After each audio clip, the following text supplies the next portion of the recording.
Like, this movie made me that mad. Yes. Now, hey, welcome back to Pretty Good Movies, a place where I talk about movies and the emotional violence that they cause me. So today, we're diving headfirst into a movie that actually made me mad. Like, I'm not talking about annoyed. I'm talking about, like, I was pacing the room pissed mad. Like, pure rage. Yeah. The movie, Dangerous Animals. It made me so mad. And look, I don't even know which part of the movie pissed me off the most, okay? The writing, the production, the fact that I had to look at it. I really can't tell you, but I do know one thing. The whole experience just had me pissed from start to finish. So let's get into it. Grab a plate, because I'm about to serve this taco. Undercuts, because I'm so mad about it still. So yeah. First thing first, the basic tortilla of this stupid mess. Dangerous Animals is set in Australia, which immediately gave me like this kind of hope. You know, it'd be fun. You know, they have the wildlife, dangerous animals, whatever. It should have worked. You know, the main character, Zephyr, gets kidnapped by a serial killer who enjoys feeding people to sharks. That's it. That's her tortilla. Serial killer, sharks, in the ocean. In the story. And at first, I was like, okay, maybe we're working on something. Maybe it'll surprise me a little bit. Maybe it's going to be like a tight, horrifying thriller, but no. Because then they stuffed this tortilla with some poor bull and no logic. And I don't know what it was. Like, maybe it was the characters, maybe it was the pacing, maybe it was just the general energy of this movie, but it just made me so mad. Like, I wanted to leave mad. And somewhere in the middle of this mess, I realized something. It's actually way too easy for serial killers to get away with this stuff. You know why? Because people are stupid. I'm sorry, but humans will ignore anything if it inconveniences them. Me included. That's why I can say it. Someone can literally be screaming across the street and we'd be like, oh yeah, I'm not getting involved. That's not my business. And in this movie, that's what everybody does. Everyone's just collectively agreeing to mind their own business while people are literally becoming shark bait. I don't know. I'm spiraling.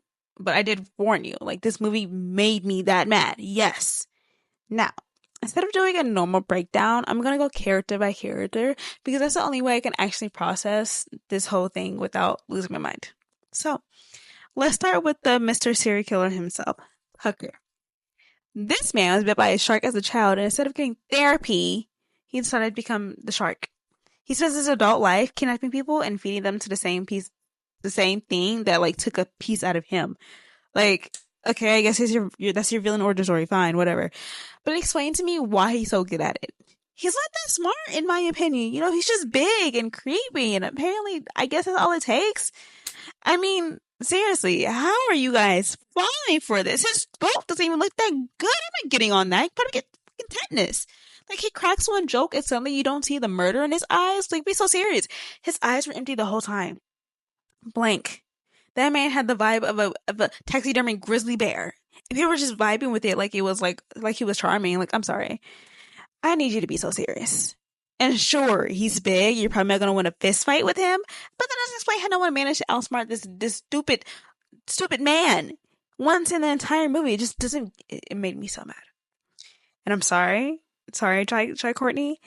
But he looked like he actually would do something like this in real life. Like, look at that man's hair. You can't tell me he's not at least thinking about feeding people to the sea creatures in his spare time. Like, oh, ugh. Well, let's move on to our main girl, Zephyr.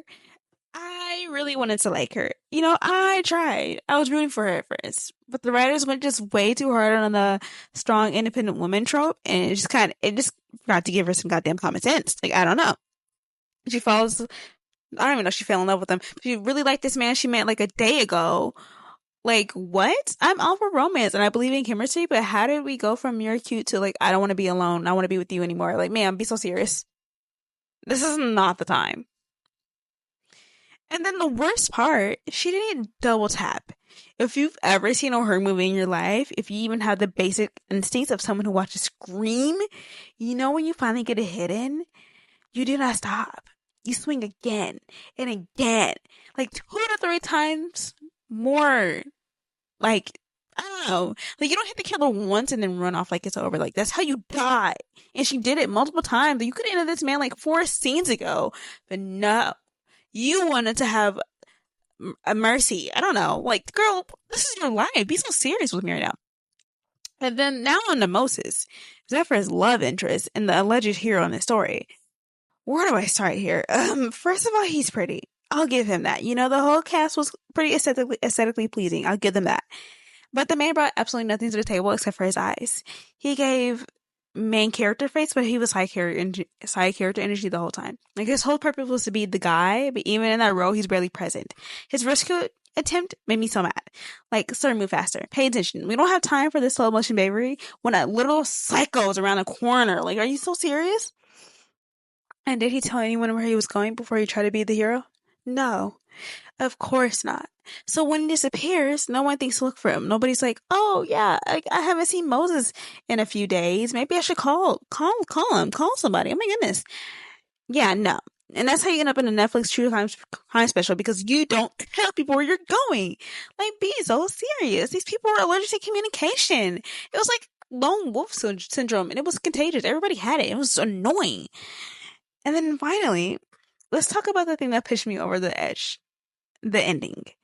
The whole last act had my anxiety like working overtime, and not in a good way. Okay, it dragged. They kept teasing me with a conclusion like, oh, it's going to be wrapping up in a few minutes. Psych, no, it's not. Here's 30 more minutes of this. For what? Like, the movie felt like it was ending 5 different times, but every time it came back like in a reboot I didn't want. And it wasn't suspenseful. It was exhausting. You don't have to drag out a movie just because you don't know how to end it. Sometimes you can just stop it. That's allowed.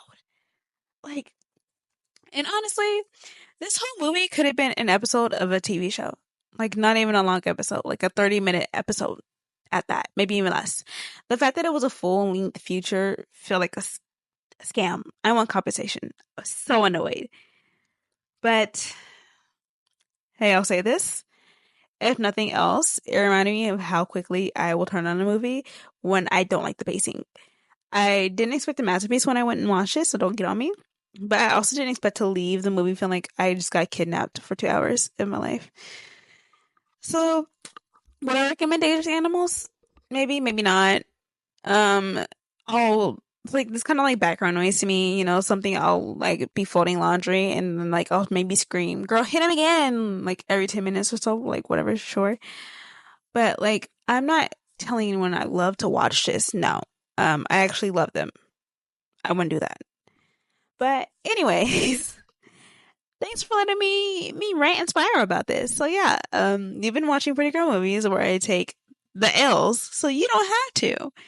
And this review gave you life, rage, or a sense of deja vu from every dumb horror movie you've ever seen. Just drop a comment, like the video, and subscribe for more breakdowns, chaos, and just me being unhinged. I'll see you next time. Hopefully, where I don't have to do this again. Bye bye.